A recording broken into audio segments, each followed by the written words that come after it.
7 stocks दोस्तों इस video में मैं आप सभी के साथ शेयर करने जा रहा हूं। इन 7 स्टॉक्स में ऊपर से अच्छी खासी करेक्शन हो गई है। ऑलमोस्ट आप कह सकते हो अप टू 35-40% तक करेक्शन में मिल रहे हैं ये स्टॉक्स। इन कंपनीज में बहुत दम है। लंबी अवधि में इन स्टॉक्स ने अपने इन्वेस्टर्स को काफी पैसा भी बना के दिया है और उम्मीद मेरी इस प्रकार है कि आगे भी ये स्टॉक अपने इन्वेस्टर्स को एक रीजनेबल रिटर्न्स बना के देते रहेंगे। उस बीच में जो ये करेक्शन हो गई है, इस करेक्शन में आपके लिए एडिशनल अपॉर्चुनिटी क्रिएट हो रही है लॉन्ग टर्म के लिए एक्यूमुलेशन और एडिशन की। इन कंपनीज को पिक करने के पीछे दोस्तों एक बड़ा कारण है। रिसेंटली बजट में सरकार ने अनाउंस करा कि 12 लाख तक किसी को कोई टैक्स देने की जरूरत नहीं, और जैसे ही ये अनाउंसमेंट आई सारे के सारे कंजम्पशन से जुड़े स्टॉक्स रॉकेट हो गए, चाहे फिर वो आईटीसी हो या नेस्ले हो या हिंदुस्तान यूनिलीवर हो या ब्रिटानिया हो। लेकिन यहाँ पे कॉमन सेंस की बात ये है कि आईटीसी, ब्रिटानिया,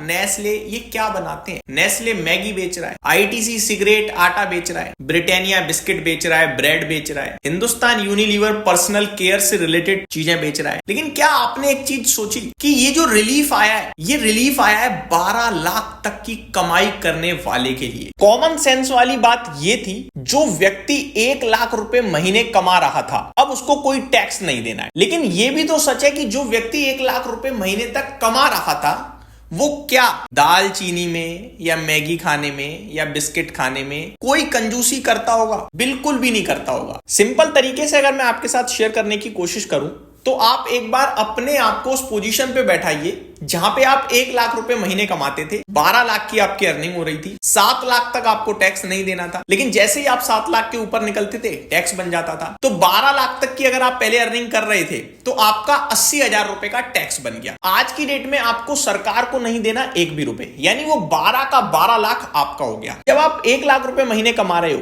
तो आप खाने पीने में तो बिल्कुल भी कंजूसी नहीं करते होगे। स्पेशली बिस्किट नहीं खरीदना, ये कोई लॉजिक नहीं साउंड करता। या फिर आप कह रहे हो कि भाई मैगी हम टाइम पे नहीं खा रहे थे, अगर आपका मन करता होगा आप खाते होगे। अब ये भी नहीं है कि वो 80,000 रुपए आपके पास बचने लगेंगे तो आप ज्यादा बिस्कुट खाने लगोगे या ज्यादा मैगी खाने लगोगे। जो कि 1 लाख रुपए जो व्यक्ति कमा रहा है ना, वो हायर क्लास में मैं तो काउंट करूंगा उसे, ठीक है। तो वो नॉर्मल एक्सपेंसेस को बिल्कुल भी सैक्रिफाइस नहीं करता होगा। अब यहाँ पे बचत जो 80,000 की हो रही है वो कहां पे यूज करेगा, ये सोचने वाली बात है। तो इस तरीके से मैंने लॉजिक लगा के आपके साथ यहाँ पे 7 स्टॉक्स लिखे हैं जो शेयर करने जा रहा हूं, जो उस मिडिल क्लास के टैक्स बचने से फायदा लेते हुए दिख सकते हैं। एक एक करके लिस्ट शेयर करता हूं दोस्तों विद लॉजिक। शुरू करते हैं बिना किसी देरी के। नमस्कार दोस्तों, मैं अंकुर उपाध्याय स्वागत करता हूं आप सभी का एक बार फिर से अपनी नई वीडियो में। दोस्तों पहला स्टॉक इस लिस्ट में जो है वो है श्रीराम फाइनेंस। श्रीराम फाइनेंस की अगर बात करें तो ऑटो व्हीकल्स के लोन के मामले में ये सबसे बड़ा प्लेयर है, ऑलमोस्ट आप कह सकते हैं। ऑटो फाइनेंस में श्रीराम फाइनेंस का एक बढ़िया नाम मानता हूं मैं। तो हमने एक तो पकड़ लिया डायरेक्ट जो इसी फील्ड को फाइनेंस करती है कंपनी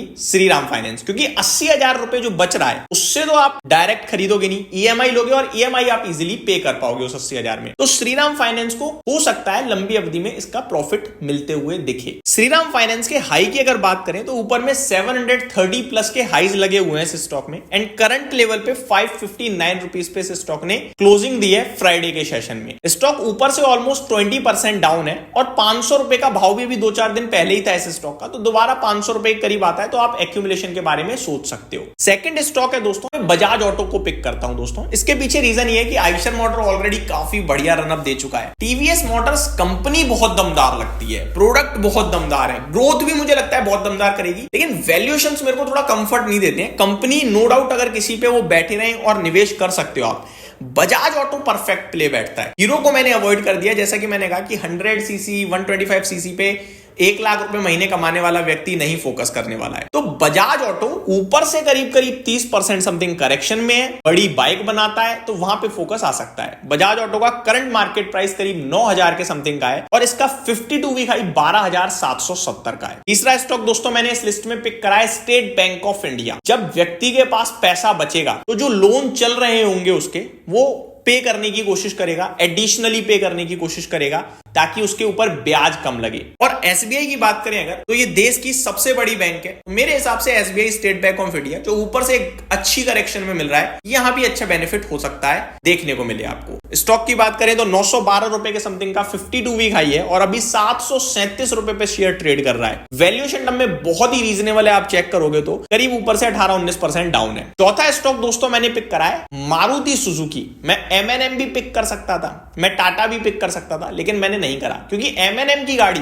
महंगी हो जाएंगी। टाटा की गाड़ियों की बात करें तो ये रीजनेबल भी है और थोड़ी सी महंगी भी है, लेकिन मारुति फुल्ली अफोर्डेबल हो जाता है। तो वो जो 1 लाख रुपए महीने कमा रहा है ना, वो टाटा या फिर मारुति पे फोकस कर सकता है। इसलिए मैंने तीनों स्टॉक्स को आपके साथ डिस्कस कर दिया। अब आपका दिमाग जो कह रहा है उस पर ज्यादा फोकस कीजिएगा। नेक्स्ट स्टॉक है पांचवा दोस्तों, जो 1 लाख रुपए महीने कमा रहा है, वो फाइनेंशियली डेफिनेटली मेरे को लगता है कि एजुकेटेड होगा और अपने आगे की जिंदगी के बारे में भी सोचता होगा, तो वो निवेश के बारे में भी सोचेगा ही सोचेगा। तो फायदा होता हुआ दिख सकता है ये निवेश से जुड़ी हुई कंपनियों को, जैसे कि ब्रोकिंग कंपनियां, म्यूचुअल फंड कंपनियां। तो यहां पे मैंने ब्रोकिंग कंपनी में एंजल वन चुना है दोस्तों, जिसका हाई ऊपर में 52 वीक हाई 3500 का है और लाइफ हाई करीब 3700 का है और करंट सिचुएशन में 2412 पे ट्रेड कर रहा है। बढ़िया करेक्शन में मिल रहा है, करीब करीब ऊपर से 30-40%। मोतीलाल ओसवाल 1064 का ऊपर में हाई लगाया हुआ है और अभी 674 के लेवल्स पे ट्रेड कर रहा है। वैल्यूएशन भी रीजनेबल है और यहां पे ब्रोकिंग प्लस म्यूचुअल फंड दोनों कारोबार मिल जाते हैं। Last but not the least दोस्तों, म्यूचुअल फंड्स में बहुत सारी एएमसीज लिस्टेड हैं, तो हम मोनोपोली की तरफ चले गए।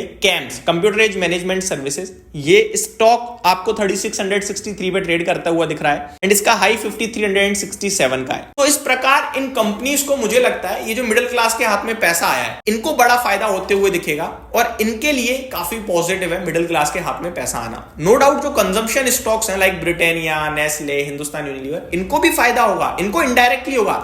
मान के चलो कोई व्यक्ति जो 1 लाख कमा रहा है, उसने कुछ खरीदा, पैसा दिया, किसी कंपनी को पैसा दिया, डिमांड बढ़ सकती है, वहां पे लेबर बढ़ेगी। अब लेबर बढ़ेगी तो उन लेबरों की सैलरी तो वही होगी 15,000, 20,000, 25,000।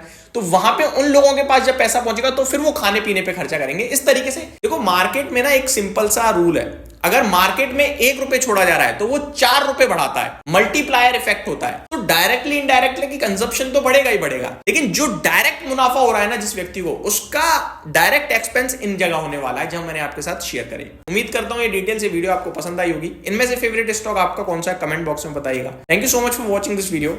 जय हिंद दोस्तों।